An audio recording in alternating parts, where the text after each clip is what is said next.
So, hi everyone. My name is Prashker-Thomas, and thank you so much for having me here today, and thank you for joining.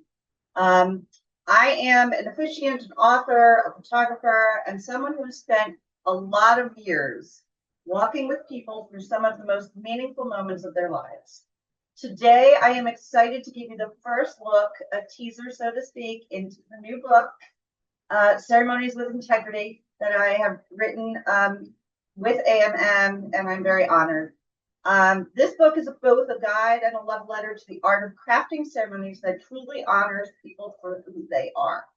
Today, I will share why integrity is essential in ceremony work and how it can transform not just the ceremony itself, but the people involved in it.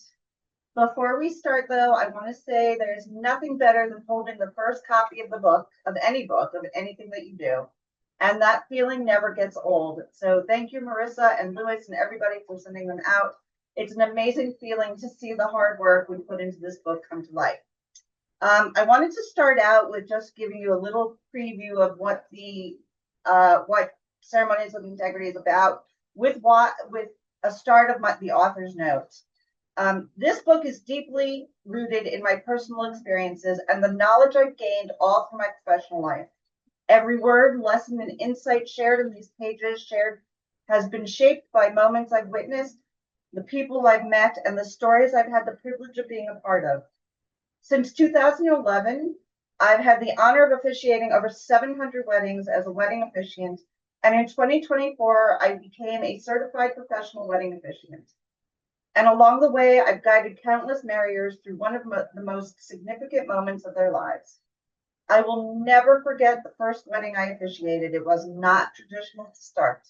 No grand venues or elegant planning. It was in Salt Lake City, Utah, and it was a same-sex couple of friends who were family, who had been searching for a rabbi to marry them, but couldn't find one who would. When they reached out, they were filled with uncertainty, but they were also determined to find a way to make their love official. I stepped in, not just as an officiant, but as someone deeply moved by their commitment to each other. Excuse me. It was an intimate ceremony, the sun setting over the Wasatch Mountains, with the warm golden light spilling through the trees as they exchanged their vows. Words not just of promises, but of defiance against the odds. That moment, so raw and profound, ignited my passion for officiating. In a brief pause between the vows as the couple held hands, I felt the weight of their journey and the beauty of what they were building together. It was one of those moments that imprints on your heart, that stays with you forever.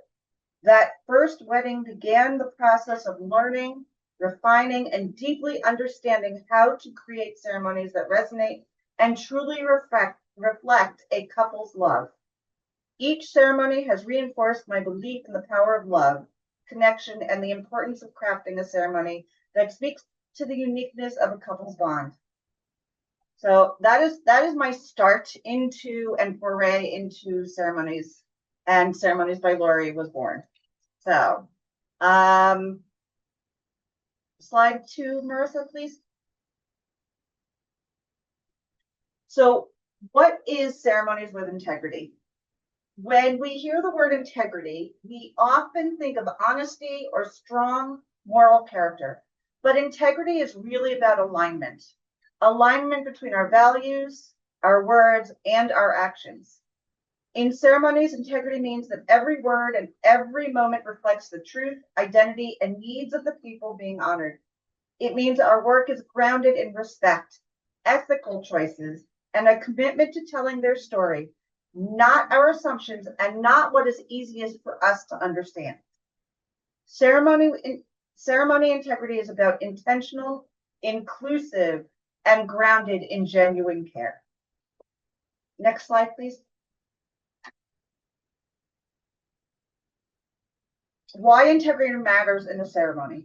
Ceremonies are threshold moments, transitions that we often remember for the rest of our lives. Weddings, vow renewals, memorials, naming ceremonies, these are emotional landmarks. When handled with integrity, ceremonies make people feel safe, seen, and genuinely honored. They become moments of belonging, moments of healing, and moments of celebration. But when integrity is missing, ceremonies can unintentionally harm, exclude, or misrepresent people. And we've all been at ceremonies where something just felt off. My goal with this work is to ensure that off never happens again. Next slide, please. In Ceremonies with Integrity, I focus on 5 core pillars, elements that I believe every officiant, celebrant, clergy member, or ceremonial leader can use to build a stronger, more ethical, more compassionate ceremony. So let's walk through all of these together. We start off with authentic storytelling, informed consent and collaboration, ethical ritual practices, trauma awareness, and inclusion and representation. So we're going to start off with the first one, which is authentic storytelling. Next slide, please.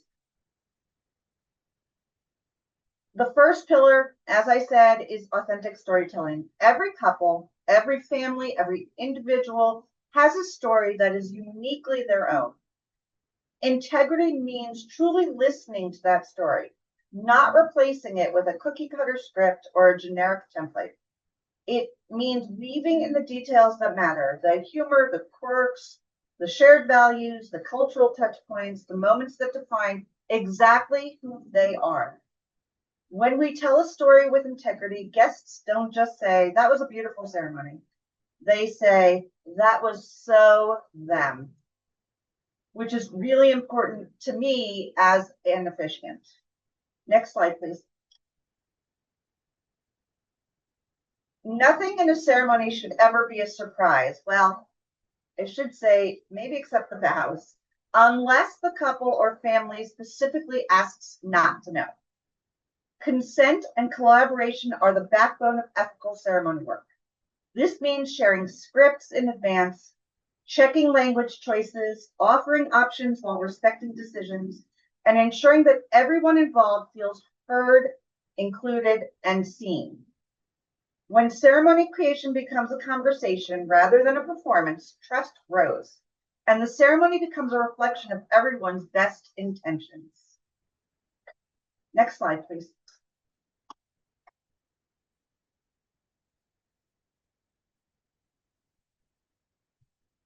The third pillar is ethical ritual practices. Rituals are very powerful. We all know that. And because they are so powerful, they have to be handled with care. That means not borrowing rituals from cultures we don't understand, not using sacred practices as props, and understanding the meaning behind any ritual that we do include. Integrity in rituals means we honor where things come from. We seek permission when needed, and we ensure that every action in the ceremony has purpose, meaning, and respect. And I will repeat that, respect at its core. Next slide, please. And everybody, this is just an overview. The book goes into much more detail. The fourth pillar is trauma awareness and emotional safety. Ceremonies often sit at the intersection of joy and grief. A wedding may carry the absence of a loved one. A memorial may carry complicated family dynamics. A naming ceremony may carry past losses. But integrity means acknowledging the emotional landscape without overwhelming it. It means using language that is sensitive and aware. It means creating space for people who feel what they feel without forcing any scripted responses. Next slide, please. Okay. And finally, our last pillar is representation and inclusion. And inclusion is not just a value, it is a practice. It shows up in the pronouns we use, in the assumptions we don't make, and in the family structures we acknowledge, in the diversity we represent, and in the words we choose. Ceremonies should be safe spaces where every person, regardless of identity, feels recognized, seen, and respected. Integrity requires us to be intentional with our language, our scripts, and the environment in which we create. Next slide, please. So what happens when ceremonies are built on integrity? Clients feel seen, guests feel connected, communities feel uplifted, and the officiants feels aligned with their purpose. And what is our purpose? Our purpose is to get as many marriers married. Ceremonies crafted with integrity do more than mark a moment. They transform it. They become memories that people carry with them, sometimes for the rest of their lives. These ceremonies inspire healing, unity, and understanding. Next slide, please. Why I wrote the book. Well, other than AMM putting out the call to action that they were looking for a book, I actually wrote Ceremonies with Integrity because after years of officiating, I saw both the beauty of ceremony work done well and the damage that can happen when integrity is missing. Many officiants want to do better. They want to be inclusive, trauma-informed, ethical, and collaborative, but they aren't always given the tools or the mentorship. And this book, I hope, exists to change that. That is my goal. Last slide, please.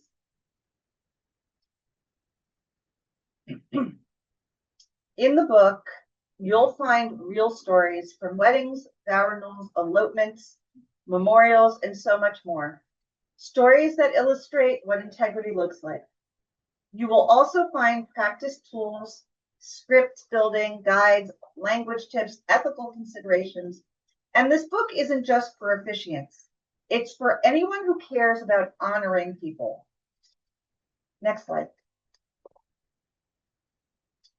The heart of integrity, at the core of all of this, is a simple truth. Integrity is not optional. It's the foundation of meaningful ceremony work. When we lead with integrity, we create ceremonies that do more than celebrate milestones. We create ceremonies that honor humanity and community. And now it's the last slide. And as I wrap up, I want to leave you with another thought from the book. Give me one moment. And it's called Leaving a Lasting Legacy. Excuse me. Each wedding we officiate contributes to our legacy. The words we speak, the guidance we offer, the memories we help create live in the lives of the couples we serve. Knowing that a couple will look back on their wedding day with warmth and gratitude because of our presence is a gift beyond measure. The experiences of officiating weddings as diverse as the couples and marriers themselves. Each ceremony brings lessons, emotions, and moments of profound connection. By embracing the uniqueness of every love story, learning from challenges, and cherishing the privilege of this work, officiants can continue to grow and make a meaningful impact in the lives they've chosen to serve. Officiating is not just about pronouncing two people married. It's about celebrating love, fostering inclusivity, and creating moments that will be treasured for a lifetime. And with that, remember, every ceremony tells a story, and integrity ensures that it's the right one. So thank you for being here, and thank you for your patience and listening, and thank you again for having me.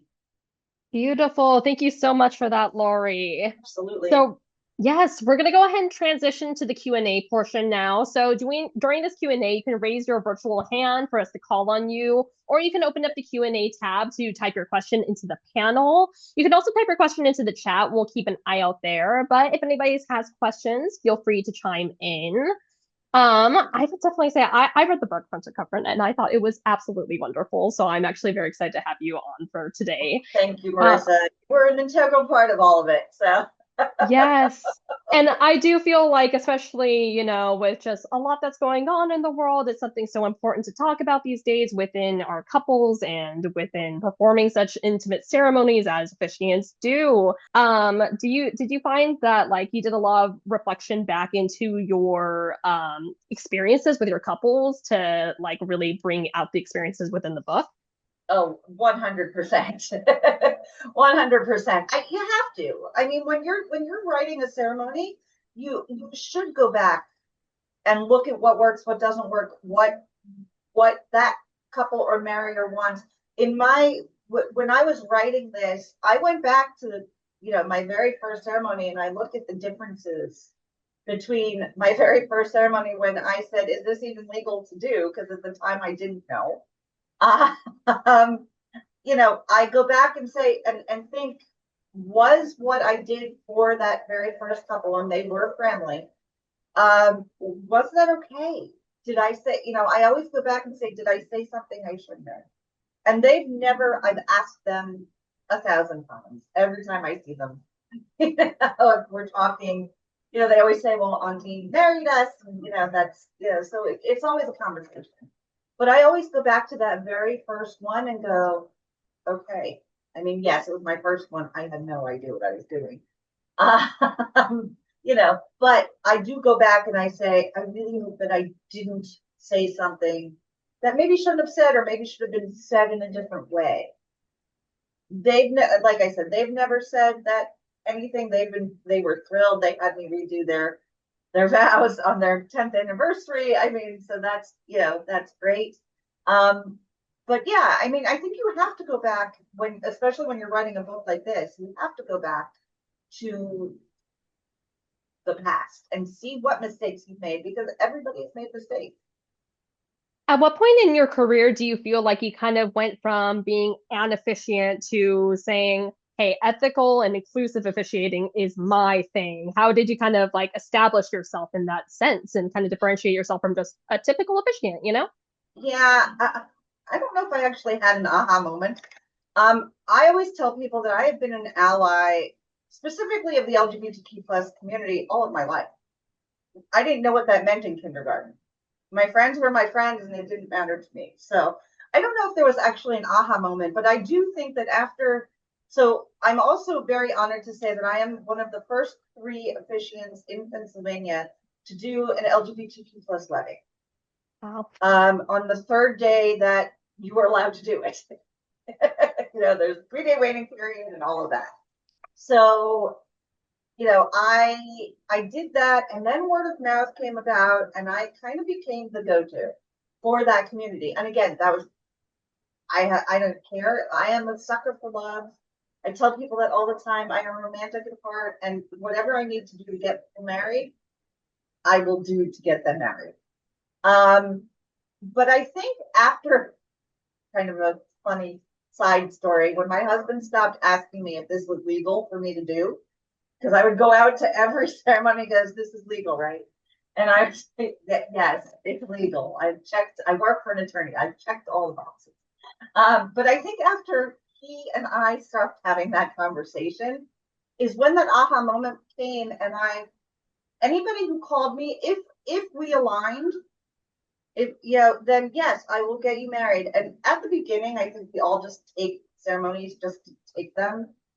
There were a few that I should not have taken, and I should have listened to my gut. Not very many, but there have been a couple, and there's one specifically that sticks out in my mind that I should not have taken. And I learned from that. I learned to say, you know what, not our values, but the integrity part of the ceremony is not aligning. Mm-hmm. It's not aligning. I can't do that. I also found where my line is physically. A quick aside story. I got a call out of the blue from a couple. They said that they are swingers, and they were doing it at a nudist colony. And I'm like, okay, fine, not a problem. As long as I don't have to be nude, I'm fine. And then they continued on, and then they then said, while my soon-to-be wife is going to be saying her vows, I want the best man to be doing whatever they would be doing during that ceremony. And that was where I drew my line. And I said, listen, if you can find somebody, great, more power to you. If that's what you want to do, that is perfectly fine. I am not your person. Definitely. And yeah, I am not your person. So What an example. And I know there's so many different reasons why you might not be the right person and it might not be the best fit for a couple. So I'm sure for many different topics that's come up. Personality wise, when I do my initial consultations, yes, it comes through an email, but I immediately say, hey, let's set up a 15-minute Zoom consultation just to make sure that A, for me, you're real, and B, that we do mesh, because you spend more time with your couples, especially if you custom write your ceremonies, which I do. I mean, I haven't reused a ceremony since 2011. Every ceremony is strictly based upon the couple or the marriers or the families. And that was the other thing, was like somebody will call me and they're like, we're an LGBTQ plus couple, will you marry us? Yes. Yeah, like it breaks my heart that we have to have that conversation.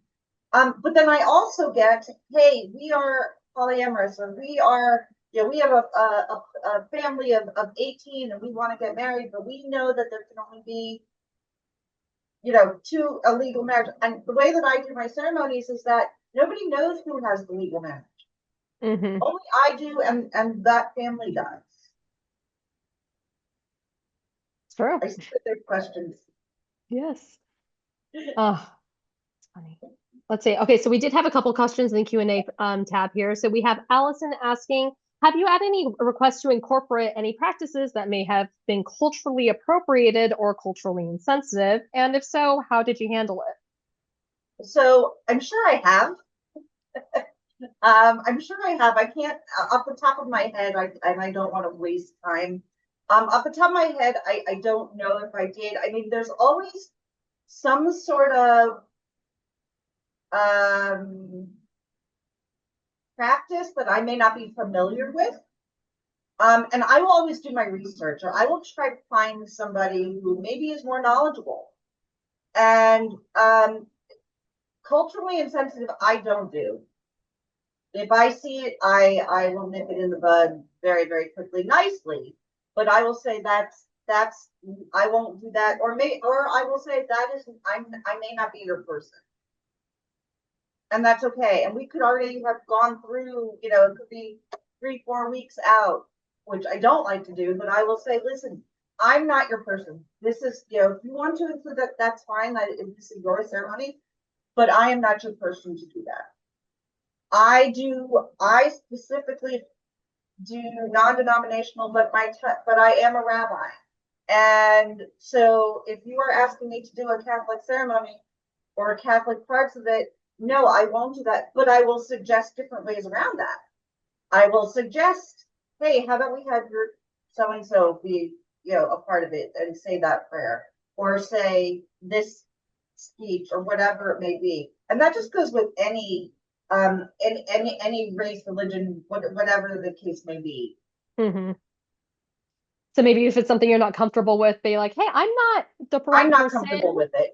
Yes. And defer them to a person who would be, and maybe that qualified person will be like, this is not the right thing to do. Right. So right. And I have people who come to me for Judaism questions, for Jewish rituals, and they're like, I've never done this before. What is the right thing to do? And I am one that will help, that will research, that will give you any answer that I can. Let's see. So we also had a question from Jenny. How did you start marketing yourself as an officiant to others that weren't friends or family? So more of a general question, but I think this is very important for everyone. It is. It's really important. Honestly, for me, it was word of mouth that started me. I didn't really market myself. And I actually don't really know. I'm trying to think of how the first couple found me. I think I was a friend of a friend of a friend of a friend somewhere along the line. But at the beginning, I didn't market myself. I guess it kind of did it for me. But what I ended up doing, social media is a wonderful thing. I didn't have a website. I didn't have any of that or a website that I liked anyway. Up until about 4 years ago, I had a website. It was very bare bones. It would just, give you the general gist of things. But I say a lot of my marketing is on social media. And Makes and I sense. don't and not even paid ads, just getting into groups, getting into, marketing yourself within the groups that you do know, because friends and family, they may not hire you, but they will have friends that will say, hey, I'm looking for somebody who isn't a priest or a rabbi or whatever. And well, I know someone. That's how it happens. Networking. And to your point on social media, even if you're not doing the paid advertisement, something like this, you can even say, hey, I attended this class today as an officiant, and Exactly. that's proof that you did something. It shows that you're educating yourself. So Exactly. it could be something as Exactly. easy as that. Let's see. And then kind of a similar question. How did you get started as an officiant? How did you make the move? I know we briefly went over earlier, but So a little bit more into that. I am a photographer. I'm a professional photographer. That started off with photographing weddings. And for as much as I love being on that side, and I do love photography, it is my other passion. Um, I would look at these ceremonies, and I would see the couple's faces going, "This is not us. Like, this is for mom and dad, or this is for grandma and grandpa, or this ceremony was not for us." And I always thought, how might I, as a photographer, be able to change that? I didn't have the foggiest idea how that would work, how it would all mesh together. I didn't know. So from that point, like I said, my friends and family in Salt Lake City were looking for a rabbi to marry them, and they couldn't find one because they are a same-sex couple. And they asked me if I would become ordained, and I didn't even know that was a thing. I became ordained that day.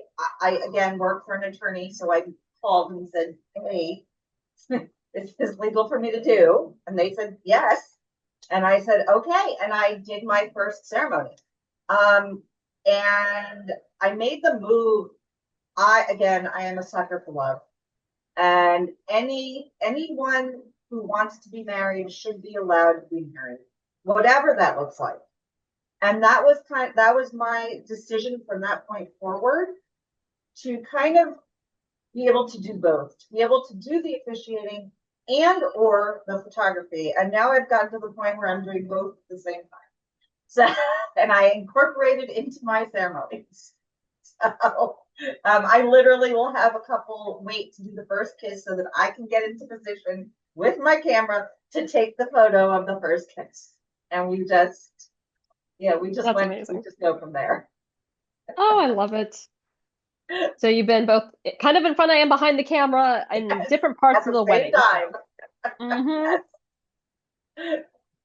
Let's see. And then we had another anonymous question. Oh, How did you decide what fee to charge, which is always a topic when it comes to officiating? yeah, and that's hard.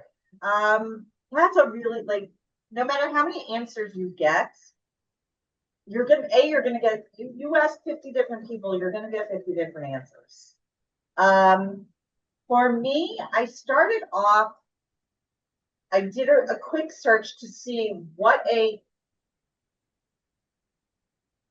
clergy person, for lack of a better word, was charging. Mm-hmm. My first few, I did not charge. I think I charged, well, I didn't charge my first one. The two that I did immediately after that, I think I charged $50 just because I didn't know at the time. And then I started doing research. What does an officiant charge? I would do my research, and for where I live, and so now Ceremonies by Lori has teams in different parts of the US, and my pricing is different for each area, which is kind of hard on the website, but I do have it marked down. This area, that area, Pennsylvania. And it's Yeah. also, you have to make sure that you charge your work. And to me, your time is very important. Your time is your time. You could be taking time out of your family's time, your work, if you have a 9 to 5 or something like that. So you have to make sure that you charge what you're worth, but look in your area, see what others are charging. And then, see what their experience is as well. because experience is a large part of it. And I would never forget something that Bethel Nathan said to me a few years ago, that the longer you're in this, the more you're worth, because you have the ability to give people your time and your expertise. And I've taken that to heart. And I also was told, I don't remember if that word or was somebody else, who also said, anytime you get published, your fee goes up. I don't do that often. I mean, I'm published, I'm, on many different fronts, but I do also try to stay in my area. I try to stay competitive with the people in my area. I am one of the higher priced ones, but I'm still within the range. Mhm. And it's because of my expertise. It's because of what I do. It's because of the time. I know how much time it will take me to write a ceremony, because I spend, at least 2 hours with each couple at different times. And then you're sitting there writing, and writing is your time. This is what you need to be paid for. So you just need to make sure that you do your research, see who else is doing it in your area, see how much time they have, and see how much time you put into your education. Make sure your overhead is paid. If you have an overhead, those kind of things. So there's a lot that goes into that. It sounds like you consider a lot of different factors, including the pricing of the area, which is so important. Yeah, because you can And price yourself out of the market. You can. I mean, I've been told that I'm too expensive, and I said, well, I'm mhm. sorry, my price, and I can send you to, here's a list of 2 other people that I trust, that I don't know what their pricing is, but call them. But you will be in good hands if you go with them. Definitely. And you do write a little bit about transparency and pricing and how important that is Absolutely. ethically. So, Absolutely. I am a believer in, at least on your website, have starts at or begins at something, or something like that. I am a firm believer in, your website represents you. I mean, it does. And ethically, to me, why should anybody call me and say, hey, I don't see your pricing, what do you charge? Oh, I'm sorry, you're too expensive.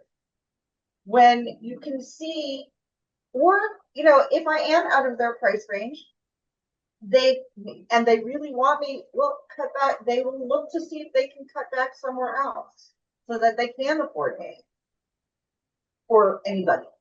mhm. So I think I think ethically it should, like, I am a person with absolute transparency on 98% of my life. I love it. Let's see. Oh, we had another question just pop through. How did you create your website? How much do you pay for it? I think that definitely varies by officiant and by what site service you use. Absolutely. My first 2 sites I did on, I don't know, I think I started at Wix and then moved to GoDaddy. And I did them myself. And were they great? No. But they were templates, and that's what I knew. But I also got to the point, 3 years ago, coming up to 4, maybe. I realized that those templates, I had outgrown them. I had outgrown those templates, and I know enough. I tell people I know enough about a lot of things to get myself in trouble, but I also know when to ask for help. And I knew at that point, in my career, that I needed a better website that was a lot more cohesive. And I love my Mhm. website, and I know quite a few officiants that use my website to show people, hey, this is what should be done. Now, I did hire someone, and yes, it was pricey, but you can find somebody. You don't have to go with a high priced person. The creative agency that I went with, I specifically wanted to work with them, Mhm. and I like to stay local, so I knew that they were the best here in Mhm. Northeast Pennsylvania. And not that they don't, they are national. I mean, they will work on anything, and they do. But I knew that I wanted to work with them. So I said, I mean, when you get paid, you should put your money back into your business. And that's what I was doing for a long time. I was just, whatever fees I was getting was just going straight back into education, into my website, Mhm. into, even something as, a book or my portfolio that I carry with me to every ceremony so that, because I am still a paper person. So I still have it printed out and put in my portfolio, and things like that, and space and things like that. So I mean, I don't know what websites go, and Marissa, you are 100% right. It depends on the area, as to what people charge. Find the person that you want to work with and go from there. Mhm.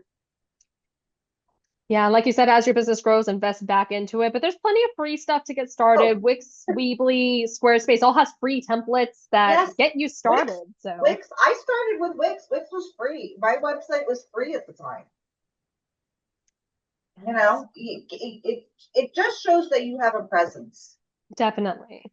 So, Um, Andres did ask, where do you advertise your services aside from like the word of mouth, like you were saying, if there's a um, go-to? social media for me, is a big thing for me. And I don't pay for ads. Smart. They've never panned out for me.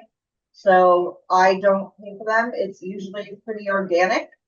Now I will say that if I know that there is an event coming up, um, if there is an event coming up that they're looking for a sponsor or they're looking for, advertisements, I will put an ad, or I am a sponsor of the Rainbow Alliance pageant. It's brought to you by Ceremonies by Lori and Shadowcatcher Photography.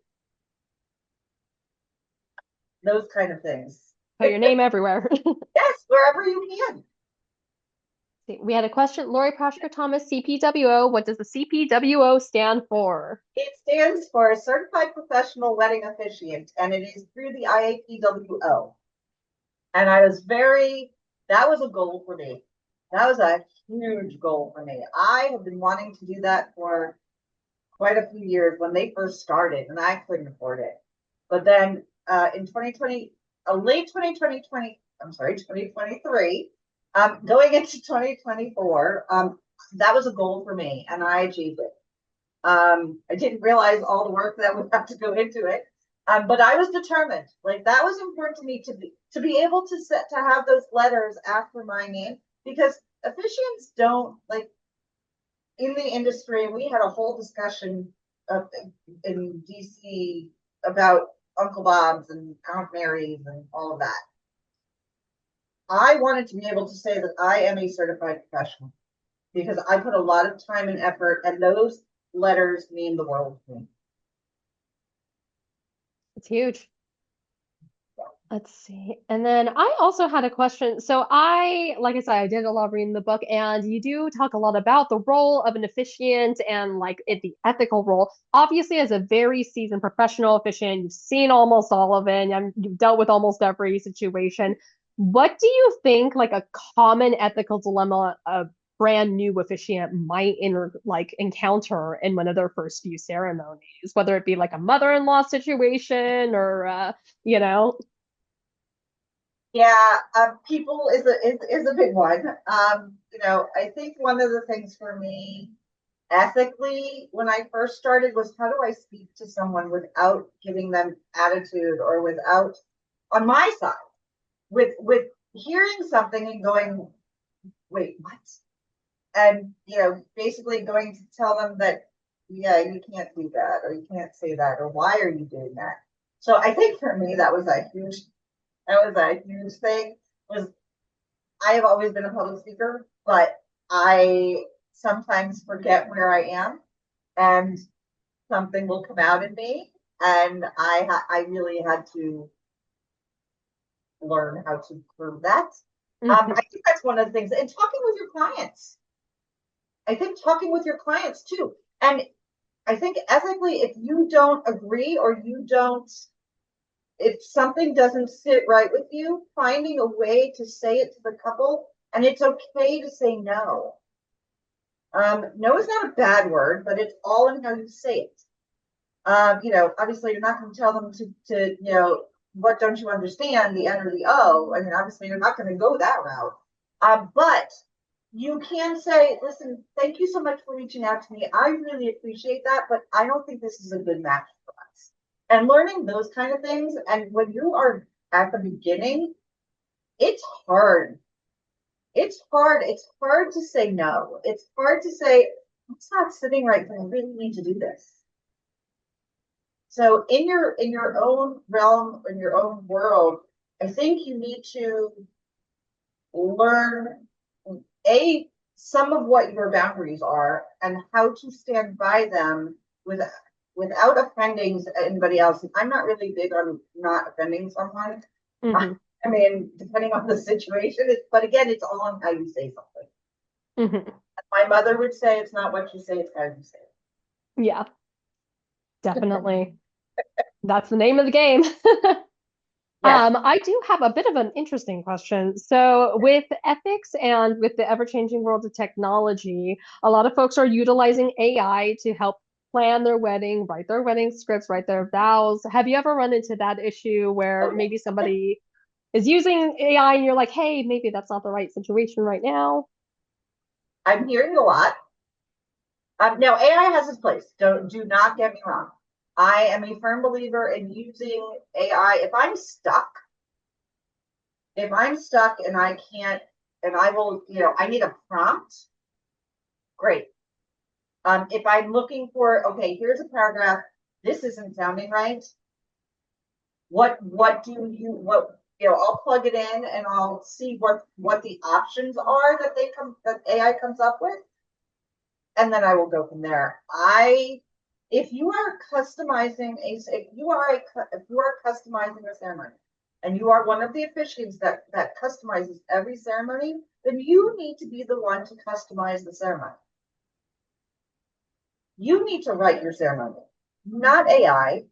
And AI is great, but AI doesn't know everything.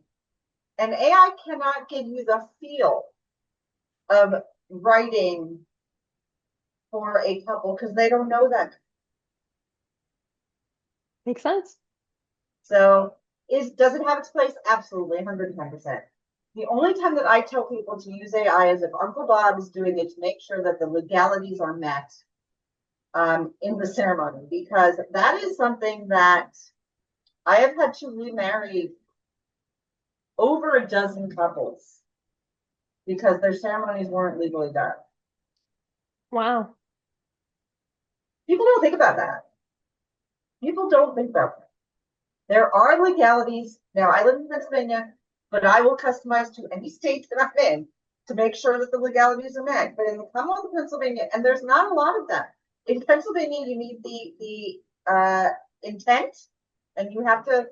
I equate that to when you're on an airplane and they ask you if you're sitting on an exit row and you have to acknowledge that you hear them and you understand them with verbal. That is what I equate that to. And Mm-hmm. pronouncement. Those are the only two things in Pennsylvania that you have to do. And do you know that some of the couples have never had that? Oh, really? Yeah, Andres did just pop into the questions. How were the ceremonies not legally done? What was the most common missing component? They were not, either they were not pronounced. And pronouncement doesn't have to be Mr. and Mrs. or Mr. and Mr. Or it just has to be that you are now legally wed. The other one is again is intent. I have people who come to me and I have a make it legal. I call it my mini mommy, and it is the very short version of it, but it has the declaration of intent done in a way where it's vow-like. But I have many people who have never been asked. Somebody will come, they will go to somebody and they will just sign the license. No questions asked and never pronounced. Wow. And then, of course, they don't know how to fill out the marriage license either. There's that. Wow, that is pretty crazy. Yes. Yes. Let's see. We got a message from Allison that she just purchased her book. So thank you, Allison. Very Yeah. excited. It's a good read. Quite frankly, like you guys, it's not that thick. It's a good Exactly. solid read, but it is easy to get through and perfect for the holidays, especially stocking stuffer. They make great gifts. Okay. And another question, will the session be available for replay? Yes, it will be. So we will work to get it up on the YouTube for AMM by the end of the week. Once we have it up, we'll go ahead and shoot an email all to who attended and to who registered just so they can rewatch. I know there was some technical issues at the beginning, but we'll be able to get all of these slides up and working. Just you wait. Okay. And I believe any other questions that we have before we are going to close out for the day? Let's see. Thank you for this opportunity from Marie. I've yet to make that step and do feel a bit apprehensive, but now getting excited to get started. Yes, thank you, Marie, for joining. Absolutely. Thank you. And when you, as soon as you do that first wedding ceremony, even if it's a make it legal, you are gonna something in you just changes. It is Something in your transformative. yeah, something in your heart, something in your brain just shifts. And I do want to say that if anybody like does it, I have people who reach out to me all the time, even just to brainstorm. I am more than happy to set up Zooms, as much as I can to help any newbies or seasoned. I mean, because there are some seasoned professionals that just need a different look at things. So Oh, yes, when it comes to ethics, like sometimes you just need somebody who doesn't have skin in the game. absolutely. Okay. Well, any other questions? Let's see. Thank you for the Dominican Republic. We didn't know we were international here. All right. Lovely. All right. Thank you both. Lovely. Okay, well, I think that's a good place to end things. Thank you so much, Lori, for joining us, and thank you everyone for bearing with us through the technical difficulties. Like we said, Ceremonies with Integrity is now available. If you buy your copy today, your copy will be 50% off and through the next 24 hours. The links in the chat, I'll go ahead and repopulate in the chat here, as well as put Lori's contact information if you guys have any follow-up questions for her. Absolutely. And Thank you, Mark. yeah. And thanks for everyone joining us for our final Officiants Online segment of 2025. We hope you have a wonderful holiday season and a happy new year. Be sure to keep an eye out for our next 2026 Officiants Online session. We'll be announcing in our coming weeks here. So thank you, everyone, and have a great rest of your evening. Bye, everybody. Thank you. Thank you, Marissa.